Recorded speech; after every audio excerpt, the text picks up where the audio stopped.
நாங்கள் மக்கள் அதிகார கழகம் மற்றும் உள்ள தோழர்கள் பட்டியல் மற்றும் பழங்குடியின கூட்டமைப்பை சேர்ந்த தோழர்கள் நாங்கள்லாம் சேர்ந்து கலெக்டர் ஆஃபீஸில் மனு கொடுக்க வந்திருக்கோங்க.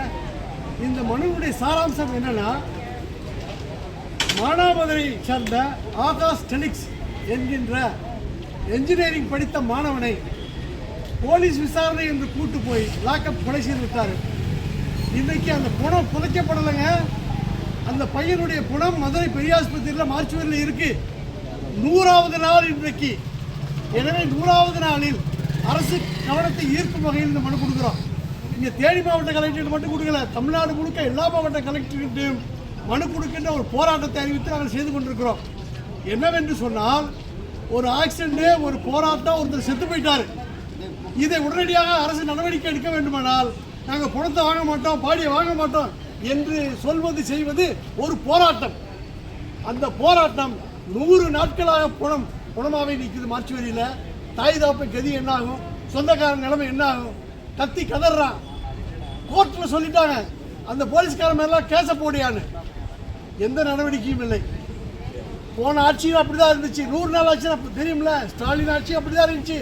இன்னைக்கு விஜய் ஆட்சியில் அப்படி இருக்கக்கூடாது என்று இந்த விஷயத்தை வலியுறுத்தி தேனி மாவட்ட கலெக்டருக்கு நாங்கள் மனு அளித்திருக்கிறோம். இந்த மனுவின் மீது அரசு உரிய நடவடிக்கை எடுத்து சம்பந்தப்பட்ட குற்றவாளிகளை கைது செய்து உரிய தண்டனை வழங்க வேண்டுமா கேட்டுக்கொள்கிறோம். அதுபோக நாங்கள் இந்த 3 கோரிக்கை வைத்திருக்கிறோம். இந்த 3 கோரிக்கை எங்களுக்கு பிரதானமானது. அந்த 3 கோரிக்கையை நான் வாசித்து விடுகிறேன்.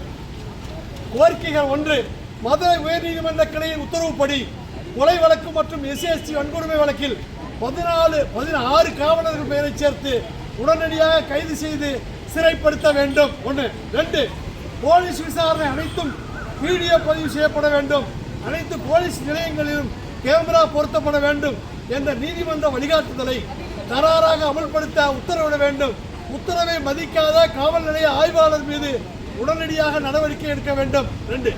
அடுத்து 3வது, இனியும் லாக்அப் படுகொலை நடந்தால் உடனடியாக அந்த போலீஸ் நிலைய ஆய்வாளர் உட்பட அனைத்து போலீஸ் மீதும் கொலை வழக்கு பதிவு செய்து சிறைப்படுத்தப்பட வேண்டும். இந்த 3 கோரிக்கைகளையும் வலியுறுத்தி இன்னைக்கு நாங்கள் மனு செய்திருக்கிறோம். ஆட்சித்தலைவர் நடவடிக்கை எடுப்பார் என்று நம்புகிறோம். நன்றி, வணக்கம். நாங்கள் மக்கள்